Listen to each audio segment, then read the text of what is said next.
할렐루야. 오늘 저는 여러 성도님들과 함께 노아의 때와 같이 인자의 임함도 이러한 제목으로 함께 은혜를 나누겠습니다. 참으로 어수선한 때를 우리가 살고 있죠. 급변하는 세계 질서가 그렇고 지구 환경의 변화가 우리에게 또 불안감을 가져다 주고 그래요. 최근에는 유럽 어느 지역은 정말 수천 번의 지진이 발생하고 사람들이 거기서 대피하고 그러고 있죠.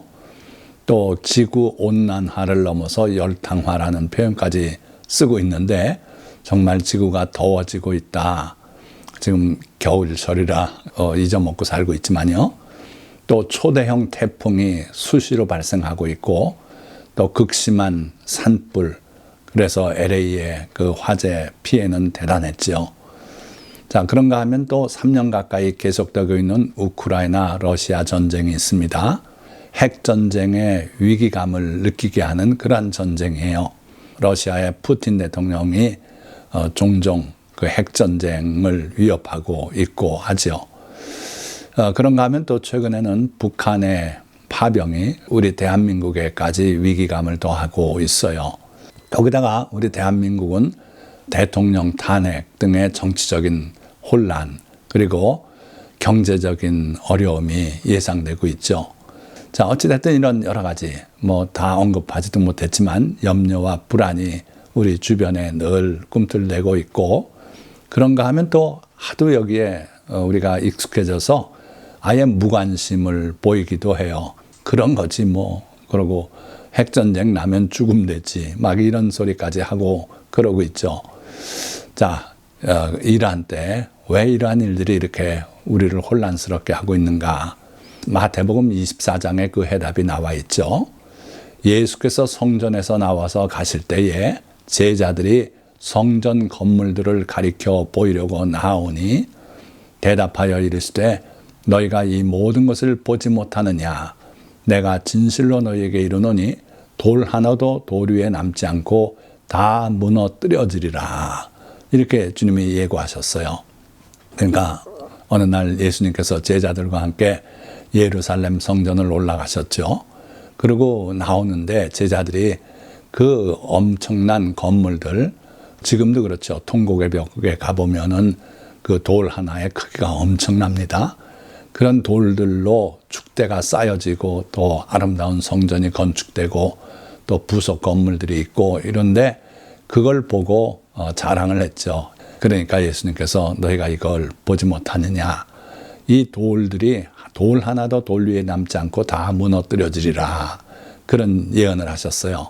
그러니까 예수께서 감람산 위에 앉으셨을 때에 제자들이 조용히 와서 이르되 우리에게 이르소서 어느 때에 이런 일이 있겠사오며 또 주의 임하심과 세상 끝에는 무슨 징조가 있사오리까?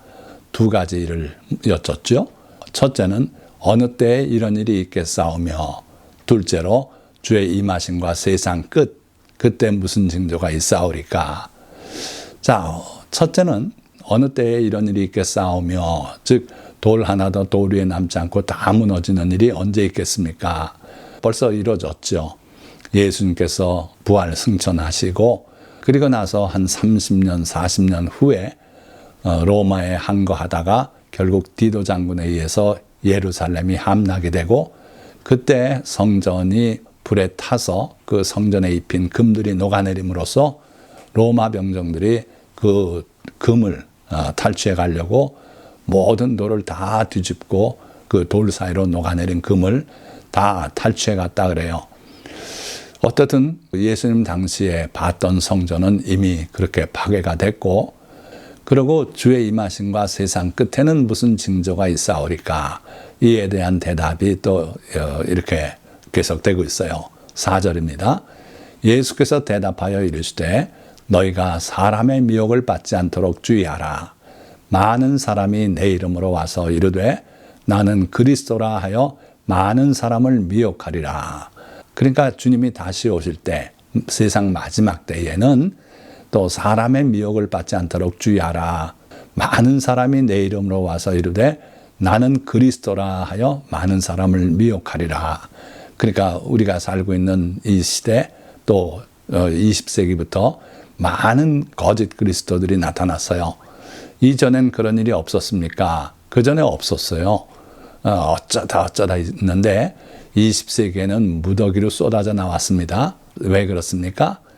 종교의 자유, 이것이 바탕이 돼서 무슨 소리를 해도 종교적 신념으로 형벌을 받진 않았어요. 그렇게 되다 보니까 많은 사람들이 자기가 그리스도라 그러고 별 소리를 다 하면서 사람들을 미혹하는 그런 시대가 20세기에 활짝 열렸어요. 그리고 지금까지도 많은 그 이단들이 나와서 순진한 사람들을 미혹해서 영혼을 피폐하게 하고 그러고 있죠. 그래서 주의하라는 거예요. 마지막 때에 그러한 일이 있겠다. 그게 아주 정확하게 이루어진 말씀이죠. 또 6절부터 보니까 난리와 난리 소문을 듣겠으나 너희는 삼가 두려워하지 말라. 이런 일이 있어야 하되 아직 끝은 아니니라. 자, 20세기에 1차 세계대전, 2차 세계대전이 터지지 않았습니까? 그렇게 큰 전쟁이 바로 20세기에 다 벌어졌고 또 그것뿐 아니라 6.25 전쟁도 그랬고요. 또 월남 전쟁도 그랬고 그런 전쟁이 많이 벌어졌던 세기로 기억되고 있어요. 그걸 예수님이 말씀한 걸로 봅니다. 난리와 난리 소문을 듣겠으나 너희는 삼가 두려워하지 마라. 전쟁이 많이 벌어지고 그런 일이 소식으로 들려오고 이전에는 소식도 못 듣고 살았는데 20세기 되니까 과학이 발달해서 그런 소식이 순식간에 전파가 되고 방송이 되고 영상으로 보게 되고 그러지 않았습니까? 그런데 그런 일들을 너희가 보고 듣게 될 때 두려워하지 마라. 이런 일이 있어야 하되 아직 끝은 아니니라. 아직 끝나려면 멀었다. 그런 뉘앙스죠. 자, 민족이 민족을, 그 당시에 전쟁은 이런 전쟁이 될 것이다. 민족이 민족을, 나라가 나라를 대적하여 일어나겠고 곳곳에 기근과 지진이 있으리니 이 모든 것은 재난의 시작이니라. 자, 이전에는 세계 대제국이 지배를 했습니다. 로마 제국 그랬고요. 페르시아 제국, 바벨론 제국 다 그랬죠. 그래서 한 제국 안에 수많은 민족이 있었어요. 그런데 지금 우리가 살고 있는 이 시대는 나라가 기본적으로 민족 국가입니다. 그래서 민족이 다르면 쪼개져서 또 다른 나라가 되고 이런 식이 됐어요. 그래서 바로 이런 시대에 전쟁이 일어나면 민족이 민족을 대적하는 그런 전쟁이 많이 일어나더라. 그 옛날의 전쟁과는 다르더라 하는 거죠. 그리고 곳곳에 기근과 지진이 있으리니 이 모든 것은 재난의 시작이니라. 예수님께서 끝은 아니라고 하셨으니까 천하태평으로 살아갈 수 있냐? 아니다는 거예요. 이런 일이 아직 끝은 아니지만 재난의 시작이다. 이제부터는 너희가 사는 세상이 편치 못할 것이다 하는 거죠. 그래서 정말 20세기 들어서 우리 살고 있는 지구 환경이 변하고 정치 환경도 그렇고 여러 가지 것들이 편치 않아졌어요. 그래서 이럴 바엔 애 낳아서 기를 거 뭐 있냐 하는 식으로 출산율도 떨어지고 그러는 것 같아요.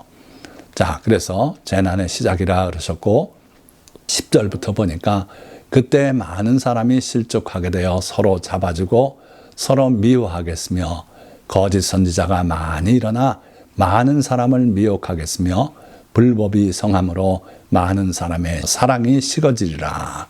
마지막 시대의 특징을 주님은 이렇게 분명히 말씀하셨어요. 불법이 성한다 그랬어요.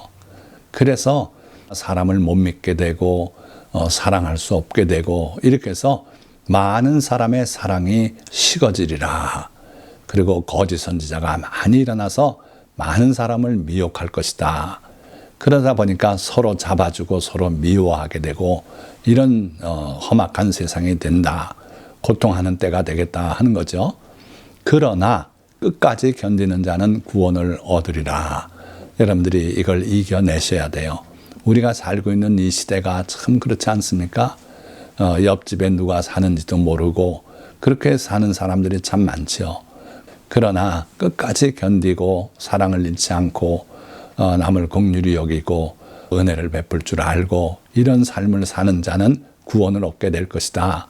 그러니까 포기하지 마라. 세상이 그렇다고 너도 그렇게 되지 말고 사랑을 지켜라 하는 거예요. 이 천국 복음이 모든 민족에게 증언되기 위하여 온 세상에 전파되리니 그제야 끝이 오리라. 자, 언제 끝이 옵니까? 그러니까 천국 복음이 모든 민족에게 증언되기 위하여 온 세상에 전파되리니 그제야 끝이 오리라. 복음 전파가 지표가 된다는 거예요. 그래서 모든 민족에게, 그럼 모든 민족에게 전파됐는지 어떻게 합니까? 민족을 언어로 구분해 볼 수 있다 그래요. 그래서 언어가 다른 민족이다 이렇게 여길 수가 있는데 성경이 이미 지구상에 있는 모든 언어로 번역이 되었다. 그렇다면 그들에게 복음이 전파됐다 이렇게 볼 수 있다는 거죠. 그래서 우리가 살고 있는 오늘은 예수님의 말씀이 다 이루어졌다. 이제 예수님이 오늘 오시든 내일 오시든 전혀 이상하지 않은 그런 때를 우리가 살고 있다 하는 거예요. 자, 그런데 그 예수님이 오시기 전에 어떤 일이 있냐면 큰 환란이 있겠다는 거예요. 29절 그날 환란 후에 즉시 해가 어두워지며 달이 빛을 내지 아니하며 별들이 하늘에서 떨어지며 하늘의 권능들이 흔들리리라. 큰 환란이 있을 것이 분명하죠. 그래서 핵전쟁이 일시에 전 세계적으로 벌어지든지 또는 천문학적인 큰 변화가 오든지 어찌됐든 큰 환란이 벌어지게 되는데 그 후에 즉시 해가 어두워진다. 말하자면 핵전쟁이 일어났다면 핵진에 의해서 해가 가려져서 어두워지든지 또는 곳곳에 화산이 폭발하면서 거기서 뿜어내는 그 연기들이 해를 가려서 어두워지든지 작은 해가 어두워진다 그랬어요. 또 달도 빛을 내지 아니하고 별들이 하늘에서 떨어지며 이건 실제적인 별들을 말하는 것일 수도 있지만 또 지구 궤도를 돌고 있는 수많은 인공위성 오늘은 그게 너무 많아서 자기끼리 충돌할 위험도 있고 지금 큰 문제인 것 같아요. 그것들이 지구에서 이렇게 보면 가까운 위성은 별처럼 빛을 내면서 이렇게 움직여 갑니다. 그래서 그것이 떨어지는 현상을 말할 수도 있어요. 어찌됐든 해가 어두워지고 달이 빛을 내지 않고 별들이 하늘에서 떨어지고 하늘의 권능들이 흔들리리라. 그때에 인자의 징조가 하늘에서 보이겠고 그때 땅의 모든 족속들이 통곡하며 그들이 인자가 구름을 타고 능력과 큰 영광으로 오는 것을 보리라. 바로 그러한 큰 환란이 있고 징조가 보인 후에 주님께서 오시겠다는 거예요. 구름을 타고 능력과 큰 영광으로 오는 것을 보리라. 그래서 큰 환란 후에 오시겠다 하는 것이고 그가 큰 나팔 소리와 함께 천사들을 보내리니 그들이 그의 택하신 자들을 하늘 이 끝에서 저 끝까지 사방에서 모으리라. 그때 주님께서 자기 천사들을 보내서 큰 나팔 소리와 함께 보내어 그들이 택하신 자들을 즉 구원받을 자들을 하늘 이 끝에서 저 끝까지 사방에서 모으리라. 자, 이 말씀을 볼 때 우리가 하나 유념해야 할 것은 휴거가 환란 후냐 환란 전이냐 환란 중반에 있을 것이냐. 그런데 이 마태복음의 말씀은 분명히 환란이 있은 후에 주님이 재림하신다. 그래서 거기서 그들을 불러 모을 것이다. 그러니까 환란 후가 될 수 있다 하는 걸 말씀하고 있어요. 그래서 너무 섣불리 환란 전에 휴거돼서 우리가 다 간 다음에 남은 사람에게 환란이 벌어진다. 그건 이 마태복음의 주님의 말씀과 일치하지 않는 거지요.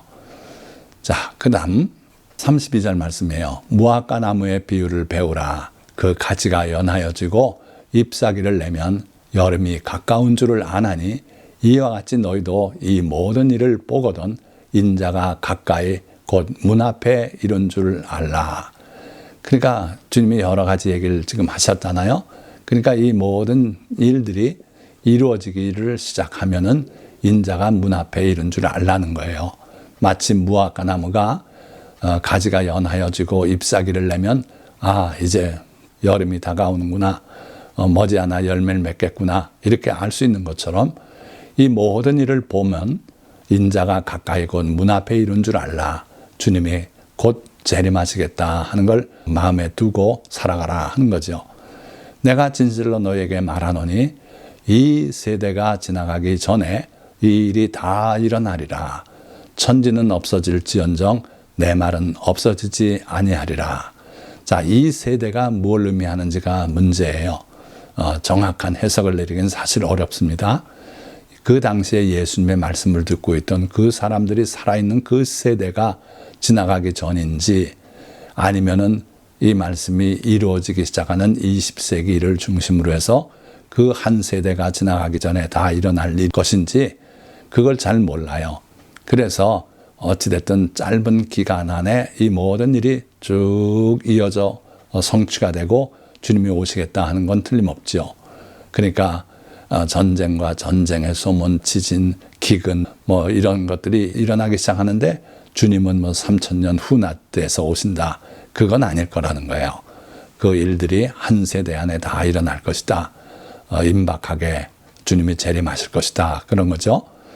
그러나 그날과 그때는 아무도 모르나니 하늘의 천사들도 아들도 모르고 오직 아버지만 아시느니라.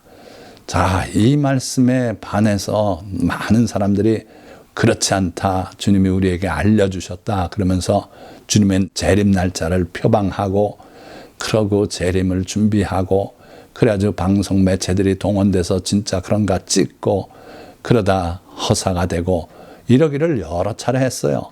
우리 한국 내에서도 그런 일이 있었고 미국도 그렇고 필리핀도 그렇고 여러 곳에서 우후죽순으로 그런 일이 참 많았습니다. 근데 신기한 것은 주님께서 분명히 모른다고 그러셨는데 안다고 때를 쓰면서 그렇게 해서 참 우스운 꼴들을 많이 만들어냈어요. 주님은 분명히 말씀했습니다. 아무도 모른다. 하늘의 천사들도 심지어 예수 그리스도 아들도 모르고 오직 아버지만 아시느니라 그러셨어요. 자, 그러시면서 마태복음 24장 37절 노아의 때와 같이 인자의 임함도 그러하리라. 노아의 때 어떻습니까? 홍수전에 노아가 방주에 들어가던 날까지 사람들이 먹고 마시고 장가들고 시집가고 있으면서 홍수가 나서 그들을 다 멸하기까지 깨닫지 못하였으니 인자의 임함도 이와 같으리라. 그러니까 홍수가 나는 바로 그날까지도 사람들은 자기 할 일 다 하고 있었어요. 먹고 마시고 장가들고 시집가고 있으면서 홍수가 나서 그들을 다 멸하기까지 깨닫지 못하였으니 흐리고 비가 내려도 그걸 인류를 멸망시킬 그러한 홍수라고는 믿질 않았다는 거예요. 그러다가 결국은 다 홍수로 멸함받지 않았습니까? 인자의 임함도 이와 같으리라. 주님이 임하는 그날도 사람들이 예수가 언제 다시 와 하면서 비웃기만 하지 믿지 않을 것이다 하는 거예요. 이러므로 너희도 준비하고 있으라. 생각하지 않은 때에 인자가 오리라. 그러니까 주님은 우리 보고 준비하고 있으라는 거예요. 준비하고 있다. 아직 안 오셨구나. 그리고 세상을 떠나는 일이 있어도 그게 지혜로운 사람이다 하는 거예요. 그래서 등불을 들고 마중하러 나간 10처녀 가운데 5처녀만이 신랑이 오시는 걸 맞지 않습니까? 그것처럼 준비하고 있어야 된다 하는 거예요. 생각하지 않은 때에 인자가 오리라. 뜻밖의 오시는 수가 있다 하는 거죠. 자, 말씀을 맺겠습니다. 주님이 다시 오실 마지막 때에는 전쟁과 전쟁 소식이 들려오고 곳곳에 지진과 기근이 있겠으나 그것으로 놀라지 말아야 합니다. 이런 일들이 있어야 돼 아직 끝은 아닙니다. 그러나 이런 일들은 재난의 시작을 알리는 신호이기에 이런 일들이 일어날 때 우리는 깨어 일어나 다시 오시는 주님을 맞을 준비를 해야 합니다. 깨어 일어나서 사람의 미혹, 즉 거짓 그리스도와 거짓 선지자들의 미혹을 삼가야 합니다. 그들에게 미혹되면 영혼을 빼앗겨서 헤어나오기 어렵기 때문입니다.